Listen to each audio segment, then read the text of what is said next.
Boa noite. Esse é o Tá na Mão. Tem alguém aí? Bora ver se o pessoal começa a aparecer. Dorien, Aidar, Ricardo. Oba! Tudo bem, gente? Boa noite. Marília já chegou, Jaqueline. Que bom, são 7 horas da noite. Espero que estejam todos bem, que tenham curtido bastante carnaval e vamos começar. Gente, esse é o Tá na Mão. Esse aqui é a nossa série de toda quarta-feira, às 7 horas da noite, onde nós discutimos as estratégias para a confecção de hortas. Na verdade, as estratégias para que você se dê bem nesse mundo da confecção de hortas sob medida, tá bom? Hoje, o nosso tema é os pacientes espásticos, eles têm ou não têm indicação de uso de órtese? E para isso, hoje a gente gostaria de convidar, nós temos aqui fazer um bate-papo super especial com o Dr. Ricardo Dias Savoldelli. O Dr. Ricardo, ele é médico fisiatra e eu falo que ele trabalha com os dois extremos, né? Ele atende tanto pacientes atletas de altíssima performance, como foi médico da Confederação Brasileira de Tênis, e ele trabalha também com a outra população, que é a população idosa. Então ele faz um trabalho super bacana, super legal, que é a jornada do envelhecimento. Então quem não conhece, quem não acompanha, ele está aí, ele vai entrar agora. Eu vou chamá-lo aqui para a gente já começar esse nosso bate-papo. Já deve estar entrando. Boa noite. Olá, pessoal, tudo bem? Boa noite. Olá, e aí, Vê? Tudo bom? Tudo bem, e você? Ricardo, hoje a gente queria discutir um pouquinho sobre quando indicar uma órtese para um paciente espástico, por que alguns terapeutas e alguns médicos, né, alguns profissionais não indicam ou não têm ainda a ortetização como uma estratégia que favoreça, que tenha algum benefício para os nossos pacientes espásticos. Vamos começar? Fala um pouquinho para nós o que é a espasticidade. A espasticidade, na verdade, é uma alteração motora, né, que envolve o estiramento em velocidade, né, que pode aumentar também, ter uma hiperreflexia, uma alteração do tônus. Geralmente acontece quando tem uma lesão do neurônio motor superior. Sobre quando indicar, a gente está tentando trabalhar cada vez mais com o conceito de ortetização precoce, né? Lá nos Estados Unidos, Austrália, já se trabalha muito isso. Hoje, além de trabalhar com os atletas, com os idosos, eu trabalho também nos hospitais, né? Desde as UTIs e enfermarias. E a nossa ideia é tentar prescrever essa órtese já na enfermaria, né, dependendo na UTI, já dependendo da doença do paciente, da incapacidade que esse paciente tem e do prognóstico que ele apresenta, a gente tenta ser o mais precoce possível. Por que isso? Eu acho que é uma alteração do conceito, um pouco do papel da equipe de reabilitação que eu tenho. Eu acho que a gente tem que parar de fazer o manejo de complicações das alterações e das patologias. Boa. A gente tem que ter uma participação ativa e prevenir lesões. Então, basicamente, na reabilitação, a gente tem duas opções.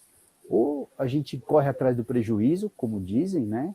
Ou então a gente tenta se antever às complicações que podem acontecer, né? Sabendo que pode acontecer, e evitá-las. Eu acho que a ideia é essa.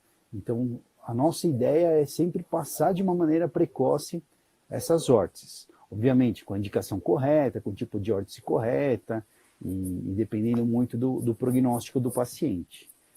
Geralmente isso não acontece, né? Essa outra pergunta de por que médico ou terapeuta não utiliza a órtese. Eu, sinceramente, acho que é por desconhecimento, por ignorância. Reabilitação, infelizmente, no nosso país não é levada a sério, né, como deveria. E nas escolas médicas, a gente não tem aula de fisiatria mais. Dificilmente o aluno sabe o que é fisiatria. Então, isso é uma formação incompleta do médico. E não sabendo o que é fisiatria, reabilitação, ele dificilmente tem um contato com um fisioterapeuta, tem um contato com um terapeuta ocupacional. Né? Pouquíssimos médicos sabem o trabalho que o terapeuta ocupacional faz. Então, esse eu acho que é um problema grave que a gente tem. Mas todo mundo que conhece a órtese, sabe os benefícios que que elas podem trazer, com certeza indicam essa órtese aí o mais rápido possível, né? Sempre que indicado. Geralmente o que acontece... Não, fala.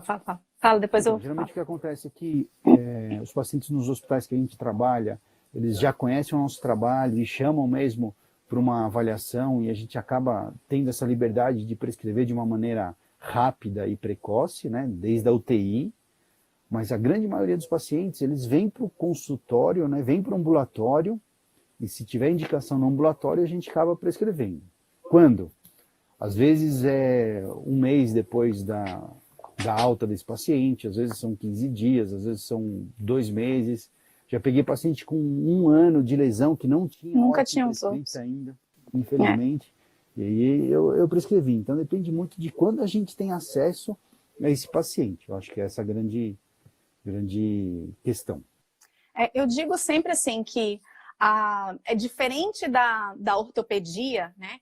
Que a gente tem, quando você tem uma lesão, você tem um curso muito previsível do processo de recuperação, dos tempos, dos protocolos, de como que a gente vai começar a tratar, começar a mobilizar um paciente que tem uma lesão ortopédica. O paciente neurológico é diferente, né? É diferente porque normalmente eles começam a ter um quadro de hipotonia e só depois que começam a evoluir com a hipertonia e aí por uma espasticidade. Independente desses prazos, né, de começar, de um início de uma espasticidade, de um início de uma hipertonia, você já prescreve a órtese? Sim, com certeza. Ainda na fase flácida. Sem dúvida. Principalmente os pacientes com quadro de AVC, né? Uhum. Que tem esse curso mesmo. Mesmo na fase flácida, eu prescrevo a órtese. Não só prescrevo a órtese de posicionamento de membro superior.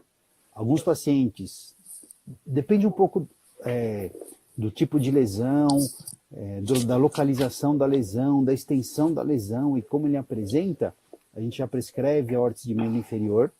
Sim. E muitas vezes eu já prescrevo a órtese de ombro também. Legal. A luxação, subluxação de ombro. Legal. Então, eu acho que tem essas questões. Tem alguns serviços que a gente vai, que a gente vê aquelas órteses pré-fabricadas lá, né, de membro inferior, que eles acabam colocando lá, que, putz, também não é, como posso dizer, das melhores indicações, né?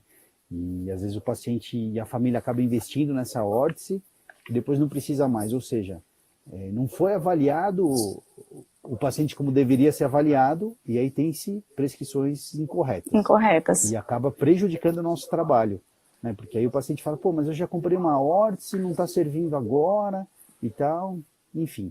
Mas sempre nessa ideia de tentar prevenir complicações, a gente agir antes de que tenha-se encurtamentos, tenham-se deformidades estruturadas, né? Porque senão é complicado. Tem alguns lugares que a gente vai, que a gente fala que é aquela interconsulta Transformers, né?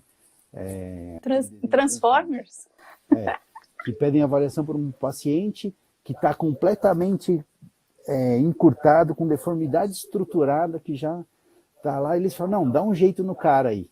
A gente fala, pô, mas... Agora, assim, né? Você fala ver, agora. Agora que você me chama para remediar o problema. 4 meses internado, poderiam ter chamado a gente muito antes, mas não, chamam depois. Por quê? Porque a última semana querem dar alta e a família não quer levar ele daquele jeito, né? Exatamente. Então, todo esse processo de transição, se ele for mal conduzido, complica bastante o nosso trabalho.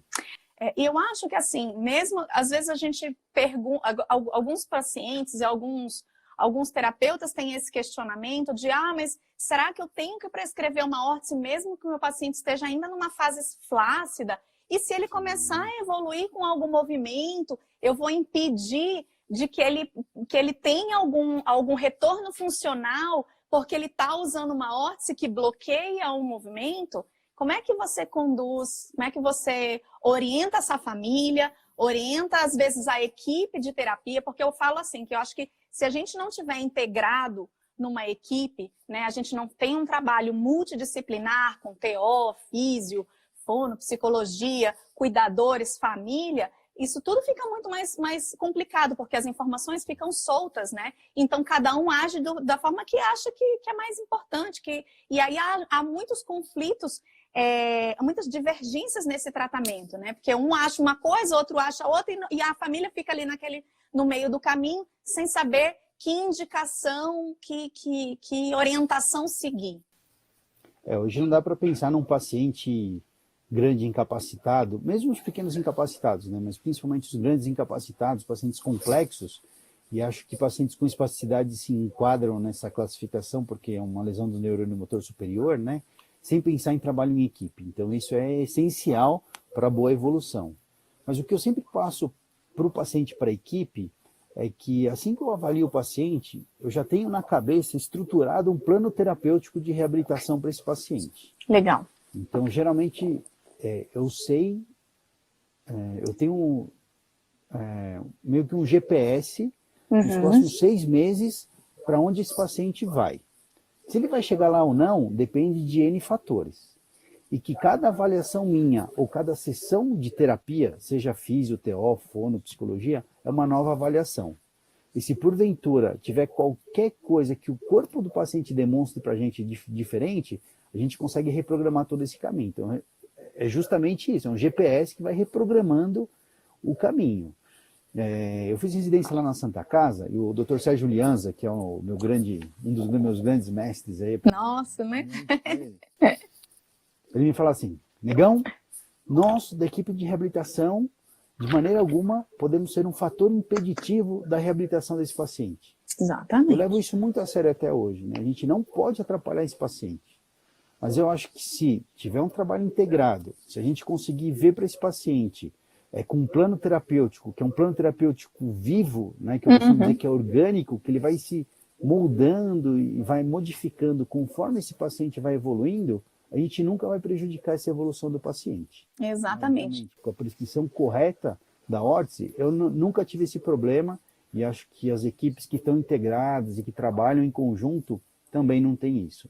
E para a família é a mesma coisa, é ser franca com ela e eles entenderem que a gente fala a mesma língua, né, que nós estamos trabalhando em equipe. Então eu acho que com isso nunca tive problema e acho que dificilmente a gente vai ter. Eu lembro de um paciente que eu fui fazer uma órtese na UTI faz o ano passado.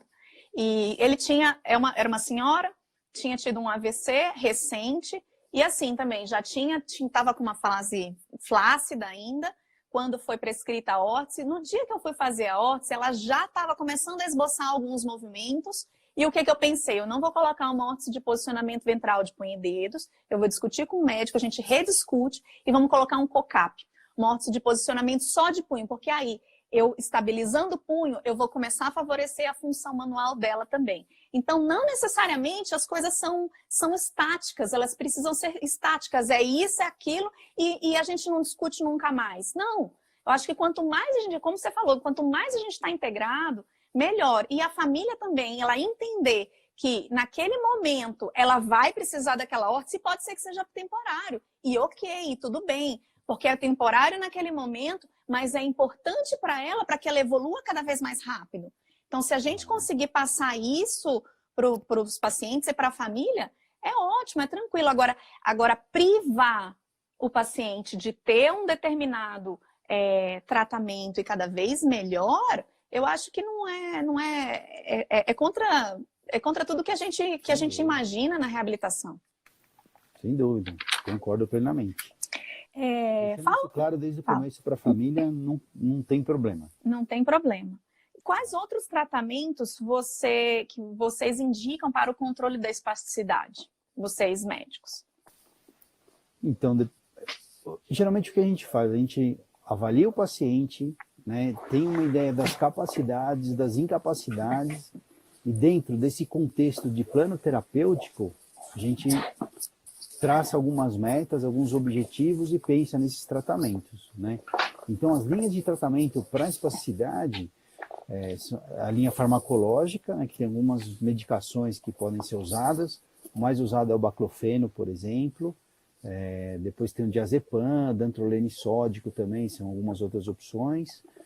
a parte de neurólise química, né? Seja com fenol, seja com a toxina botulínica. E depois tem a parte cirúrgica, né? Caso isso não tenha dado certo, né? Que aí seria uma cirurgia que é feita na medula, né? Para tentar fazer uma desaferentação aí do neurônio motor, ou até alguns piques em umas tenotomias para ajudar a facilitar esse Ganho de amplitude de movimento, né? Exatamente. Mas eu acho que o exercício, a atividade, assim, é super importante. Qual que é a sua experiência com aquele Ziclag, eu acho, né? Essa nova medicamento que tá aí, o povo tá falando bastante. De todos os trabalhos que eu vi, de tudo que eu tenho acompanhado aí com outros colegas fisiatras, de tudo isso, eu não me sinto seguro em prescrever o Ziclag ainda, por isso que eu nunca prescrevi.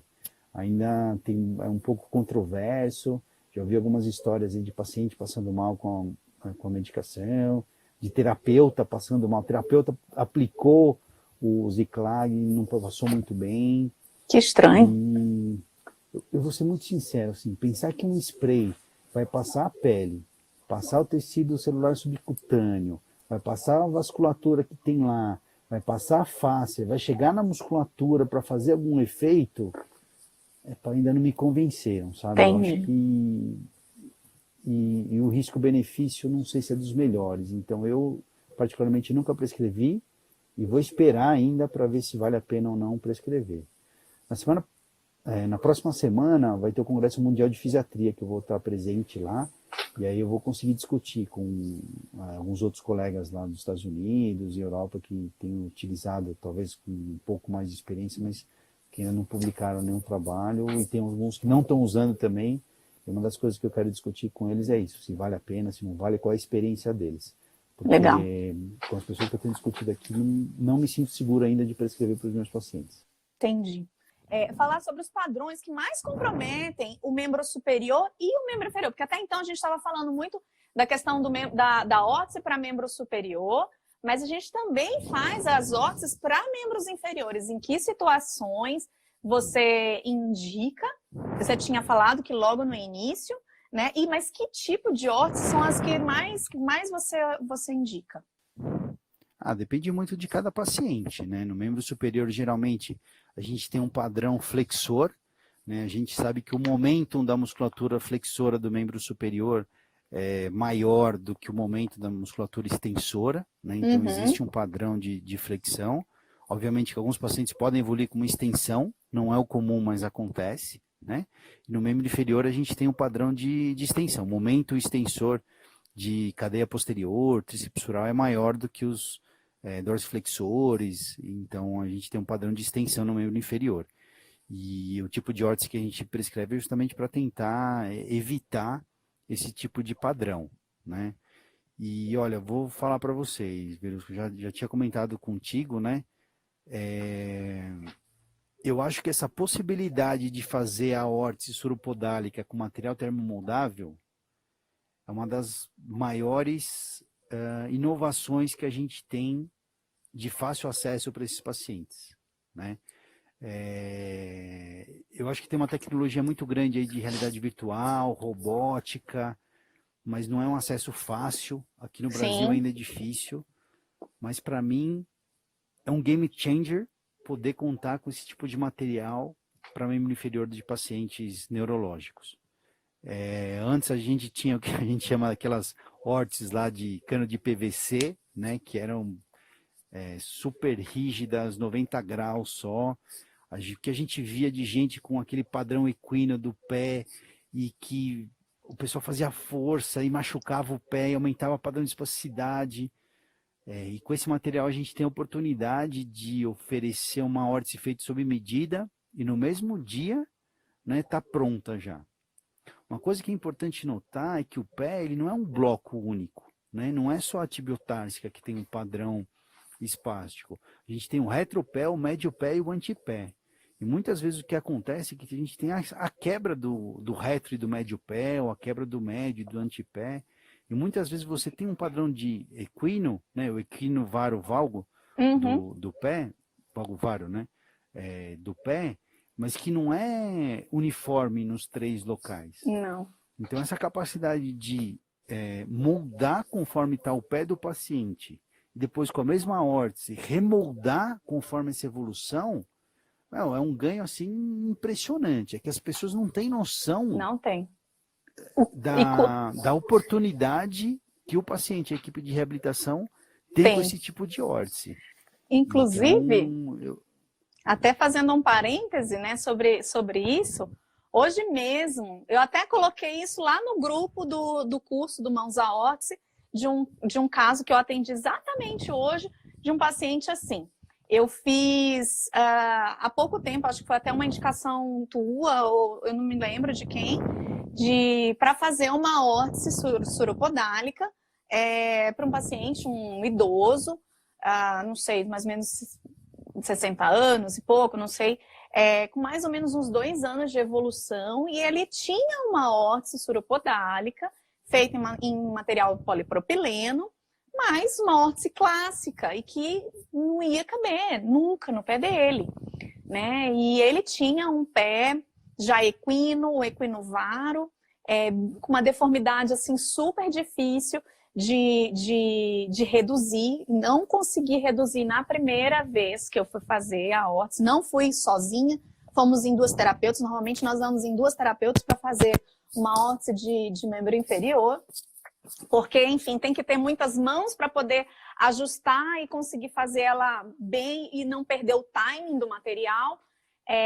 Enfim, nós fizemos essa órtese há mais ou menos de 20 dias atrás, né? Ela ficou ainda com um equino, porque, enfim, a gente não conseguiu reduzir completamente, como tinha falado. E hoje eu fui lá fui chamada para fazer um ajuste. Na verdade, eu acabei fazendo ela inteirinha de novo, porque ele ganhou tanta amplitude de movimento da dorsiflexão, que eu tive que remodelar aquela órtese inteira. E aí você pensa, poxa, que legal, eu tenho um material à mão que, se fosse feito, essa mesma órtese tivesse sido feita em outro material, nunca iria conseguir remodelar em tão pouquíssimo tempo, nem ia conseguir remodelar esse material. Ia ter que fazer uma outra órtese em menos de 20 dias. Então, assim, eu acho que é uma vantagem muito legal. Então, eu remodelei aquela órtese inteira, e o paciente, até a cuidadora me mostrou a órtese que ele tinha. Falei, olha, do jeito que ele tá, é capaz que um dia ele ainda use essa outra órtese que ele tem, guarda, que ela não é de toda descartada, porque do jeito que ele tá ganhando, ele voltou a fazer fisioterapia, isso foi uma das grandes vantagens, né? Ele estava sem fisioterapia no período. E agora eu só remodelei aquilo. Eu falei, gente, olha só que legal. Não conseguiria fazer isso nunca se fosse em outro material. Ele ia ter que ficar meses com aquela órtese, porque, queira ou não, tem um custo elevado. Você fazer uma outra órtese em menos de 20 dias é praticamente inviável, independente do material que você escolha, né? Que o paciente escolha ter. Então, acho que era uma coisa legal. PVC, né? Não, eu nem falo tanto de cano de PVC, mas mesmo polipropileno, né? Ou os termoplásticos de alta temperatura, não são assim tão fáceis de... Você nunca ia conseguir fazer aquilo no pé do paciente. E voltar, não tem como. Outro caso bem interessante também, uma paciente que a gente está acompanhando num outro hospital, que teve um quadro de AVC, né, bem extenso, então ela está com uma tetraplegia. Fui chamado, ela já tinham prescrito uma órtese daquelas pré-moldadas, né, que não dá para trabalhar, então ela estavam fazendo força naquela tibiotársicas que estava com um equino bem importante mesmo. Eu fiz toxina botulínica nela, evoluiu de certa forma bem, e a gente colocou ela na prancha ortostática, né, para também conseguir trabalhar bastante esse trabalho dos alongamentos e tal, e outras questões, mas um dos objetivos de levá-la para a prancha ortostática foi usar a gravidade e o peso do corpo dela para acertar também um pouco o pé. A tibiotársica, o retropé dela evoluiu bem, mas ela continuava no equino, mas não pelo retropé, mas pelo médio e antepé. E aí, conversando com a família, eles entenderam, fizemos um novo pedido, Foi feita a órtese com material termomoldável, conseguimos moldar direitinho o retropé dela, e puxando um pouquinho o médio e antepé, mas ainda com uma deformidade X. E depois também, acho que uns 45 dias, ela ganhou 30 graus de dorsiflexão no médio e antepé. E aí a gente tem que remodelar essa órtese também, já está em tempo de fazer esse tipo de trabalho aí. Mas também é a mesma coisa, dificilmente a gente ia conseguir modelar retro, médio e antepé de maneira diferente, né? Esse ganho que a gente teve aí, com certeza foi muito por esse plano terapêutico, esse contexto todo. Né? Essa capacidade de poder dividir o pé nesses 3 compartimentos, entre aspas, né? Poder trabalhá-los de maneira separada é incrível, é incrível. Mesmo utilizando, mesmo que você vá fazer uma órtese num material de um termomoldável de alta temperatura, você precisa fazer o molde antes num gesso, né? Nas talas gessadas. E mesmo para segurar, é impossível. Você segura um pouquinho e o gesso ele vai ceder. Ele não vai ficar tão bem quanto o termoplástico. Não fica mesmo. Peguei aqui o Vitor pegando a garrafa de água. Fui pegar aqui a minha e fiz um estrago aqui com a água. Ai, meu Deus. Bom, então, ok. Então, nós falamos sobre a espasticidade, falamos sobre os tratamentos, os possíveis tratamentos de controle da espasticidade, os principais padrões que comprometem tanto o membro superior quanto o membro inferior. Quando indicar, isso foi uma das coisas que a gente acabou já falando, né? Que a gente indica tanto que é uma indicação tanto sua quanto nós também, que a gente acredita que seja o mais viável, é indicar o quanto antes, independente se o paciente está espástico ou não. Posso só dar Pode. Uma observação aqui? Eu acho que é muito importante para prescrever a órtese a gente ter muito claro qual é o objetivo dela. Uhum. Né? Se a gente não tiver claro qual é esse objetivo, provavelmente a gente vai errar na ortetização desse paciente. Tá? É completamente diferente uma órtese para você trabalhar funcionalidade de uma órtese para você trabalhar posicionamento e evitar deformidades. Com certeza. A primeira pergunta que a gente tem que ter é essa. O que esse paciente tem, né? Qual é a capacidade, qual é a incapacidade, o que eu estou pensando com essa órtese, qual é o meu objetivo com essa órtese. Exatamente. Então, quando indicar, eu acho que é isso, quando você tem certeza de qual o objetivo, do que você espera daquela órtese, do que você quer com aquela órtese. Exatamente. Tem um caso que eu acho que vocês até comentaram, uma paciente que me encaminharam também, uma paciente jovem que teve um AVC, estava com um hemicorpo esquerdo espástico, encaminharam para fazer uma órtese dinâmica. Sim. Putz, eu avaliei aquele paciente. Isso é outra coisa importante também, gente. De novo, trabalho em equipe, né? Às vezes numa consulta, a gente não tem a noção completa das capacidades, das incapacidades desse paciente. Então eu explico para ele, falo, olha, acho que realmente precisa de uma órtese, mas eu estou em dúvida hoje, agora, de qual órtese. Então vou pedir uma avaliação para o pessoal da ATO, se é uma órtese de membro inferior que vai trabalhar com a marcha, a avaliação do pessoal da físio, para a gente discutir em conjunto qual é o melhor tipo de órtese. Se tiver algum médico, algum fisiatra, fisiatra eu acho que não, que sabe trabalhar em equipe, mas algum ortopedista, algum neurologista que sabe todas as órteses, que sabe a indicação e que tem certeza, cuidado, ele tá muito equivocado, né? Então eu pedi uma avaliação para TO, porque eu achava que uma órtese dinâmica ela tinha extensão ativa de dedos. Uhum. Né? Eu falei, mas órtese dinâmica para ela encaminhei para TO, e ela acabou passando com você, e aí nós avaliamos juntos, e em vez de fazer uma órtese dinâmica, a gente só posicionou o punho dela. Só fizemos um cock-up. Exatamente. Pronto, uma órtese estabilizadora do punho, bem. Funcionou super bem. Exatamente. E ela nem precisou de órtese dinâmica. E digo mais, melhorou tanto o padrão de movimento do corpo inteiro dela, né? Outra coisa, eu pelo menos, né, trabalho muito com o conceito de cadeia cinética muscular. né, cadeia cinética ascendente e tal. E o engrama motor dela melhorou tanto com o simples apoio, né, do punho, até a marcha dela melhorou. É que o CFM não permite a gente mostrar o antes e depois de paciente, essas coisas aí, né? Mas era um mas a caso gente assim, mostra. Impressionante. Não, eu não posso. Eu mostro. Não me complica, não me complica. Manda pra gente que a gente mostra. Não, calma. CFM, não tô ouvindo nada, hein? Crefito não fala nada, a gente só não mostra a cara do paciente. Mas até o padrão de marcha dela mudou. Então é muito, muito interessante. Sim. É o que a gente sabe. Tô vendo, peraí, desculpa, queria fazer só um adendo aqui. Tô vendo que o Paulo Lucarelli entrou. E aí, parceiro, tudo bem? Estamos aqui. Obrigado por estar presente e prestigiando a live aqui da Amato. Valeu. Tudo bem, Paulo? Tudo bem. Não, eu tô vendo aqui várias pessoas, assim, várias pessoas legais que a gente conhece, algumas que eu não conheço, que eu nunca vi, e eu tô achando fantástico que a gente tem aqui um monte de gente curtindo, comentando, falando, dando contribuições bem interessantes.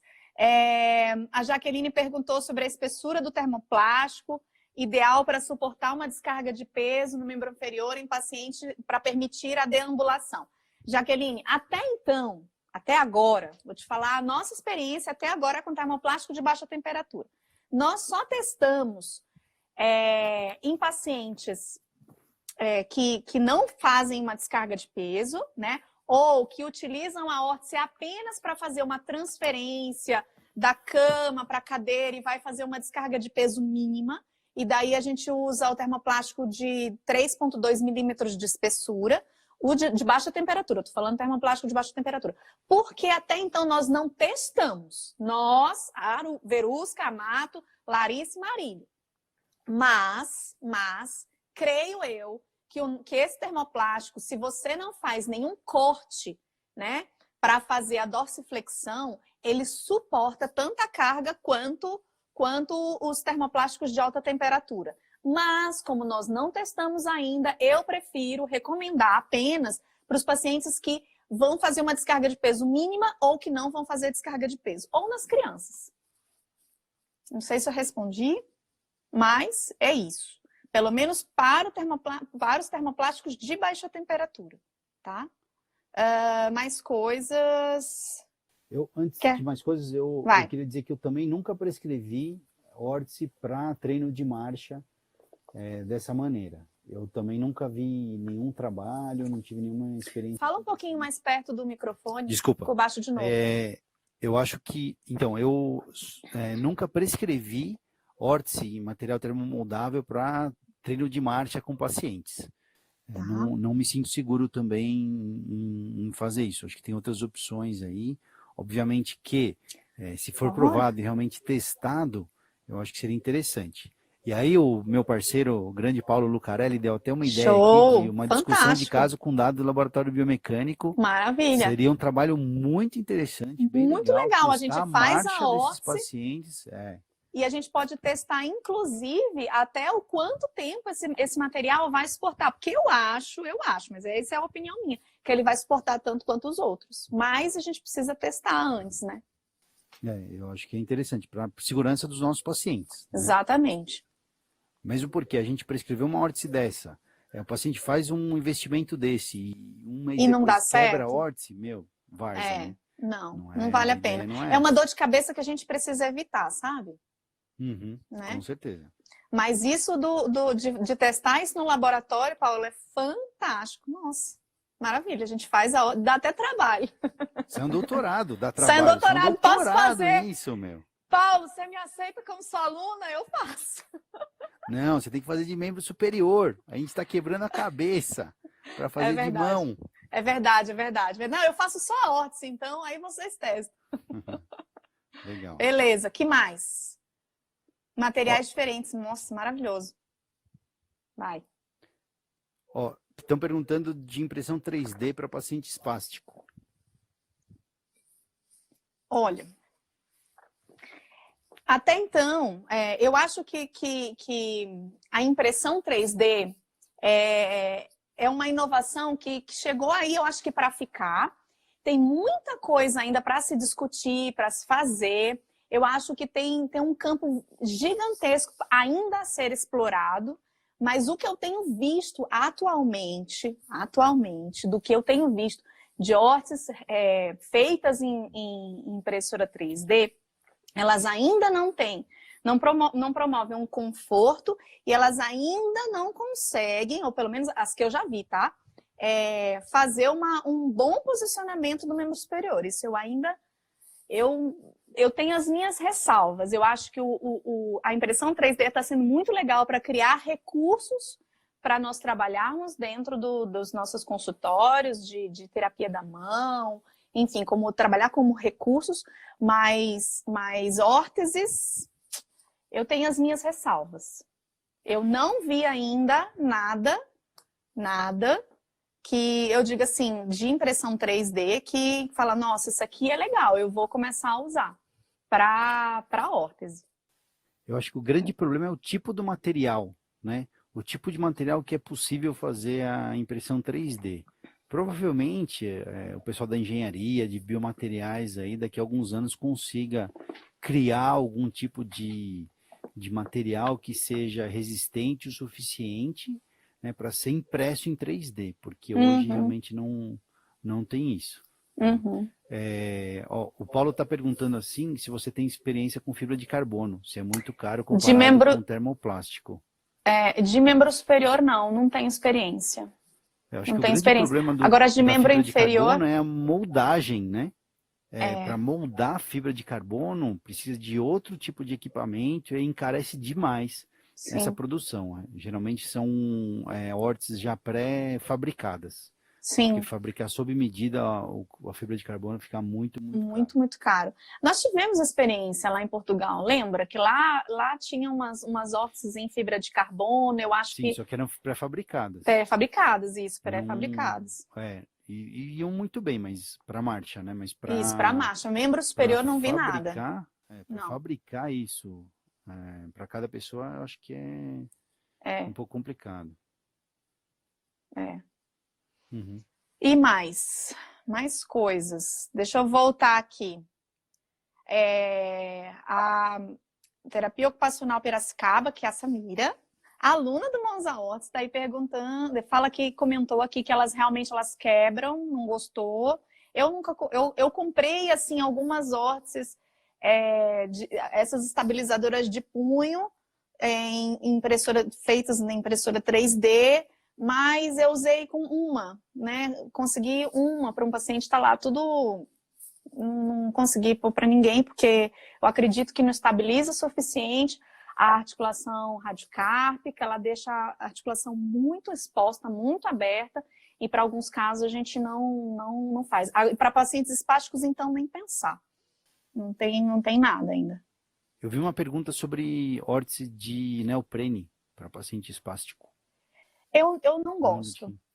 Eu tenho para uma espasticidade super levinha, muito levinha, criança, que está começando a fazer uma adução maior do polegar, mas que ela ainda assim consegue abrir bem a mão e tudo. Aí eu acho que esses casos são bem interessantes fazer em neoprene. Começa com a neoprene e vai observando. Eu já fiz isso assim, para alguns pacientes em neoprene, um abdutorzinho de polegar. Agora, que é o que vai segurar o neoprene, eu acredito que para estabilização de punho, eu acho que a força de uma hipertonia do punho, ela vence muito fácil o neoprene. Mesmo que você coloque uma talinha por dentro só estabilizando, eu acho que ainda assim fica pouco estável.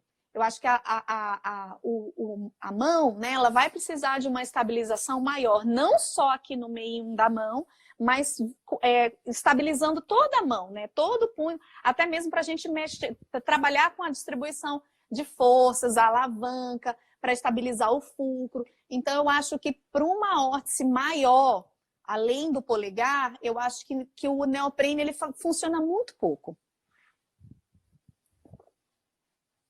Mas, não sei se eu respondi, gente. Fala aí alguma coisa. Se eu não respondi, fala aí de novo. Eu acho que uma outra questão importante ver seria quando não indicar a órtese, né? Tem alguns casos Aham, que menos é mais. Tem sim. muitos casos que nos chamam para indicar a órtese e a gente vê que não tem uma necessidade tão grande assim. Então, talvez seja interessante a gente abordar um pouquinho esse tema. Quando não indicar, Exatamente. quando o paciente tem bom controle, quando ele, enfim, quando ele Ah, consegue fazer tudo. não, eu acho que dificilmente, não digo Num caso, dificilmente, mas paciente um paciente espástico, espástico que tenha um bom controle, não é sei. O que difícil, me é difícil. preocupa, o que me preocupa muitas vezes é um paciente idoso, né, que tem resumindo, quando tem uma órtese que você acha que vai prejudicar o seu paciente em vez de ajudar, quando pode trazer algum risco para esse paciente, eu acho que seria interessante não utilizar, não prescrever, né? Então, principalmente idoso, talvez bebês, né, que tem a pele muito frágil e que possa ter alguma área de região aí que tem alguma lesão de pele, aí eu acho que não valeria a pena prescrever, né? Então, Mas não sei se existem hoje você tem alguma materiais outra muito indicação. suaves também. Hoje existem materiais muito suaves, forrações super leves, que a gente consegue moldar e deixar a pelezinha do bebê e do idoso super tranquila, bem macia, com material que não prejudica. Agora, a órtese mal confeccionada, sim, ela pode prejudicar, com toda certeza. E eu acho que também vai muito da indicação do tempo de uso, né? Então, tem Sim. pacientes que que, que, que a família acredita que quanto mais tempo deixar, o resto da vida, o dia inteiro, vai ser melhor. E não. Ela precisa tirar a órtese, precisa mobilizar a mão, precisa deixar a pele respirar também, porque a gente sabe que ela vai transpirar, aquilo pode trazer alguma alergia. Então, tem que tirar para limpar a órtese, para limpar a mão. E aí sim, eu acho que nesses casos tem que se pensar bem como orientar, como indicar. É. Às vezes, infecções cutâneas também, né? Pode prejudicar e às vezes acaba não utilizando. E por falar em órtese bem confeccionada, pelo amor de Deus, pessoal, Além. órtese com braço de alavanca curta, não, hein?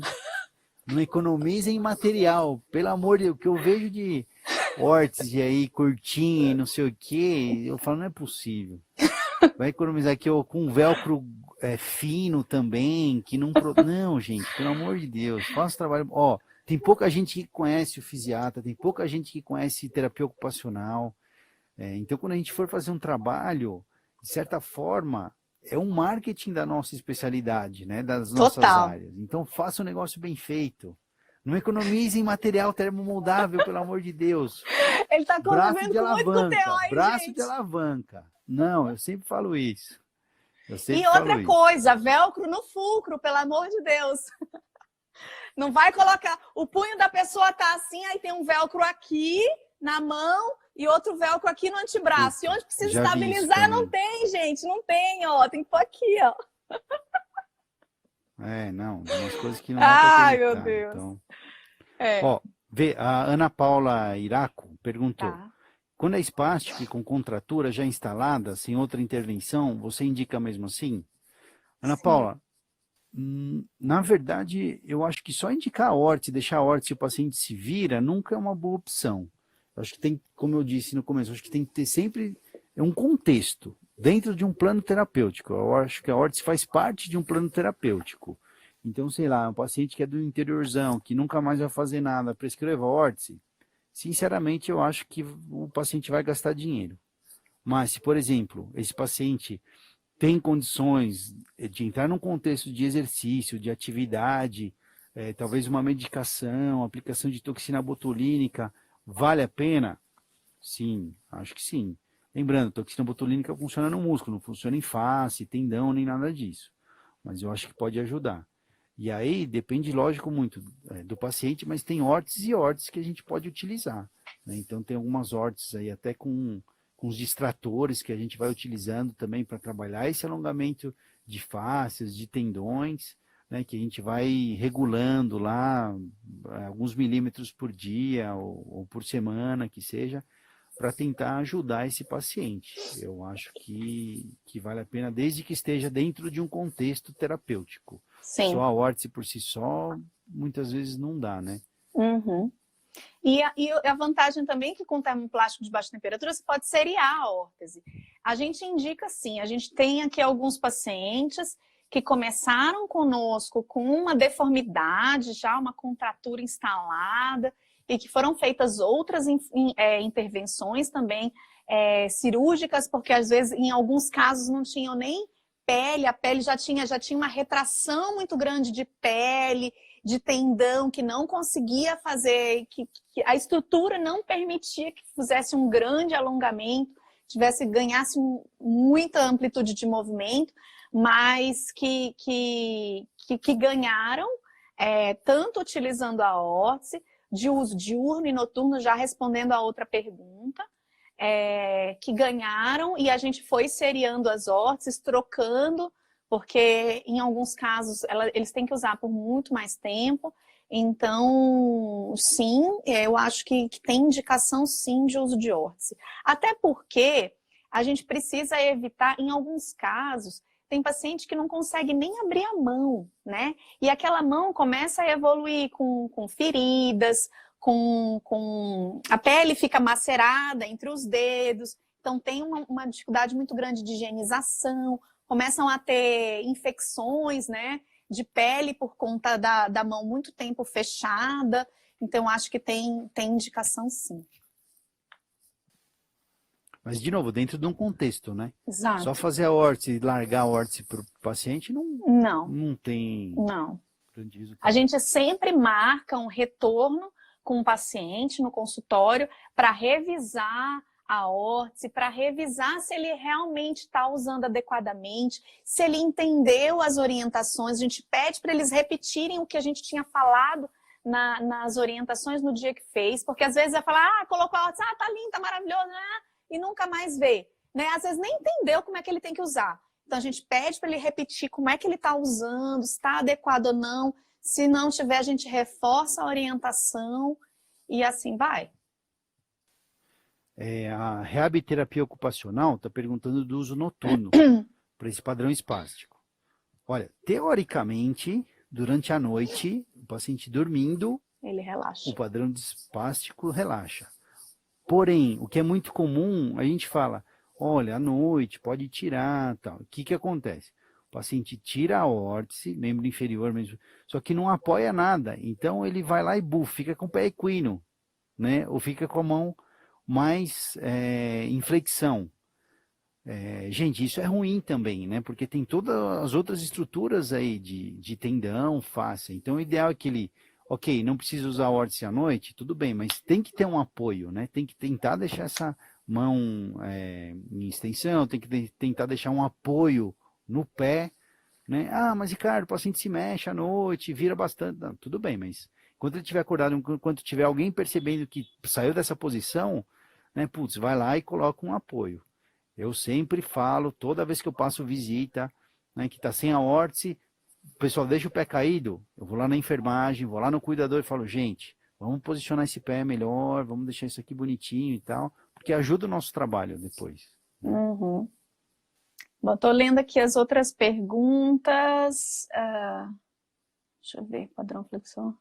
A Paula Heloísa. É isso, se vale a pena confeccionar órtese com um paciente adulto com padrão paralisia cerebral, padrão flexor de membros superiores, adução do polegar. Lógico, já devia estar com órtese há muito tempo. Vale, total. Posicionamento de punho e dedos. Só de punho não, eu colocaria punho e dedos. Se ele não tem esse membro funcional, punho e dedos nele. Se ele, ok, tem um padrão flexor, mas ele é funcional, ele consegue agarrar as coisas, agarrar e soltar e usar a mão efetivamente, aí você coloca só de punho e polegar. Mas se não, você coloca punho e dedos. De novo, Paulo, aquela ideia, a gente não pode prejudicar a funcionalidade dele. Exato. Né? Mas tendo essa avaliação de capacidade, de incapacidade, qual é o objetivo da órtese, né? Da função, prevenir deformidade, prevenir encurtamento, e aí você faz sua programação de órtese. Exato. A Samira, da Terapia Ocupacional Piracicaba, a gente não comentou sobre isso. Ela pergunta aqui, ó, não sei se já foi comentado, mas o que vocês acham sobre a melhor escolha do tipo de posicionamento melhor usar, se ventral ou dorsal? Eu tenho, inclusive isso daí, Samira, tá lá no módulo de biomecânica, que você não chegou ainda para lá estudar, mas eu vou te falar aqui, que vou falar para todo mundo. A gente fez um comparativo dos 3 modelos de órteses mais utilizados para pacientes espásticos. E biomecanicamente, a órtese de posicionamento de punho e dedos, em que apoia a mão inteira e o polegar, ela é melhor, porque os outros 2 modelos, a que é ventral dorsal e a outra onde faz um cortezinho e o polegar ele fica virado assim, que eu não tenho nenhuma órtese aqui para mostrar.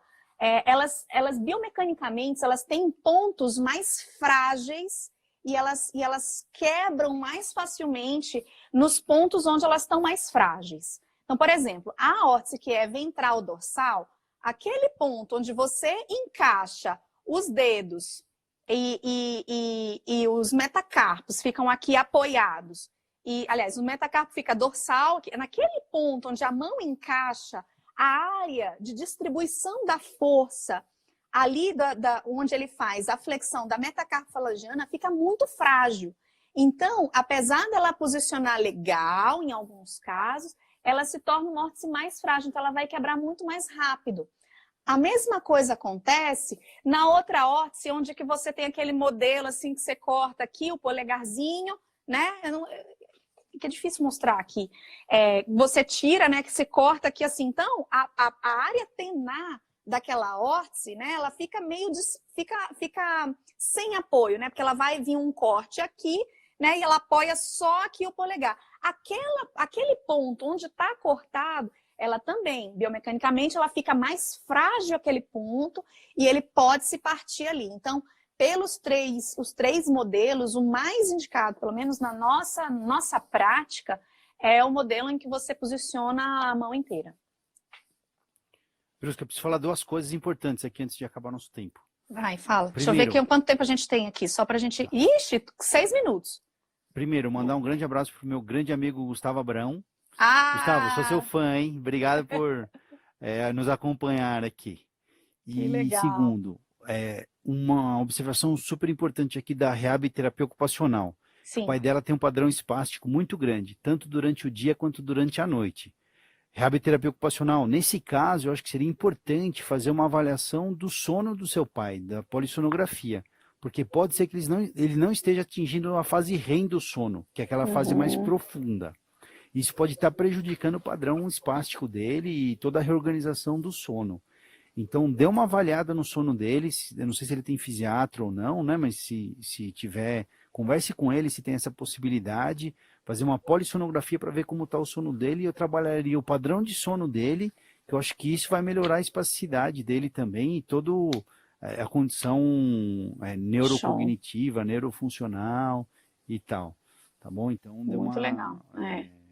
Bem observado, para mostrar que às vezes não é só a espasticidade pela espasticidade em si, né?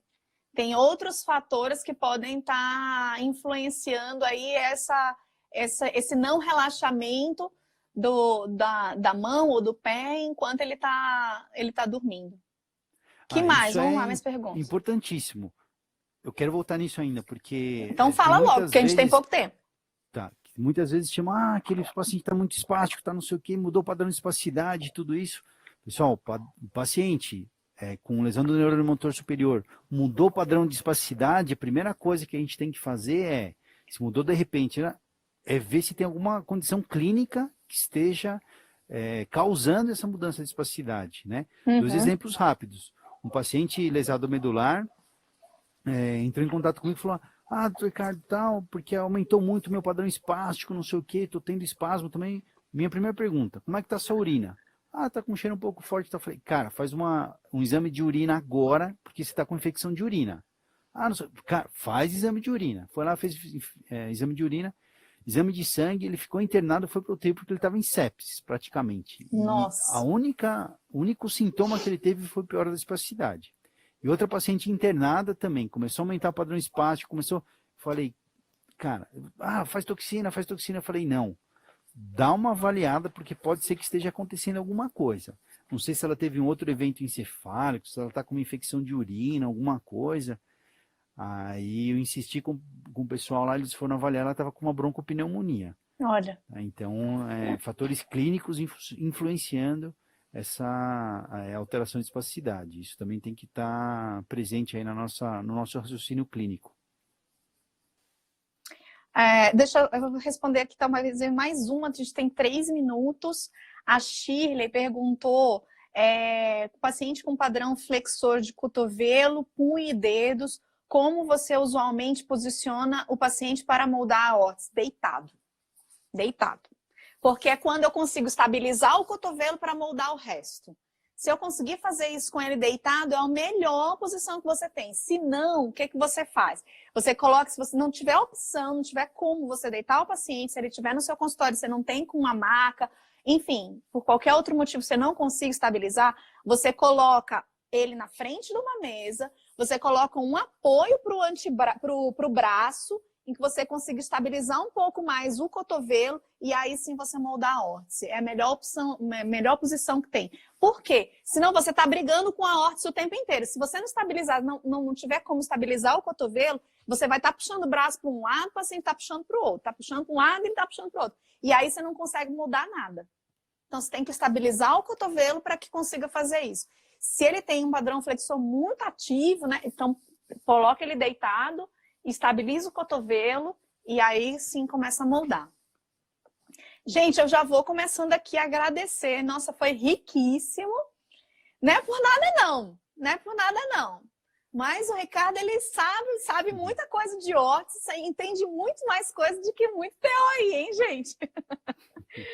Muito obrigada pela sua participação, é sempre muito enriquecedor. A gente quer sempre chamar alguém aqui para os nossos temas, porque uma coisa é a gente ter a nossa prática no dia a dia, outra coisa é ter outros profissionais que reforçam aquilo que a gente faz, do que a gente gosta, do que a gente ama fazer, e vendo que a nossa prática é legal, a gente tem muito a acrescentar uns aos outros. Gente, muito obrigada, a gente tem 1 minuto, eu acho que o Instagram vai nos cortar. Muito obrigada por todo mundo que esteve aqui e que participou. Nós vamos deixar essa live gravada por 24 horas. Depois, aos pouquinhos, quando a gente tiver tempo, a gente vai editando devagarzinho, a gente vai soltando aqui no Instagram, no Facebook e no YouTube. Acompanha a gente. Um grande beijo para todo mundo. Tchau! Valeu, pessoal. Obrigado pelo convite. Um prazer estar aqui com vocês. Sempre que quiserem, é só chamar que estarei à disposição aqui. Isso aí. Grande Oséias, um abraço. Você é muito craque. Muito bom. Valeu. Obrigado, pessoal. Até mais. Tchau, tchau. Tchau, tchau. Beijo.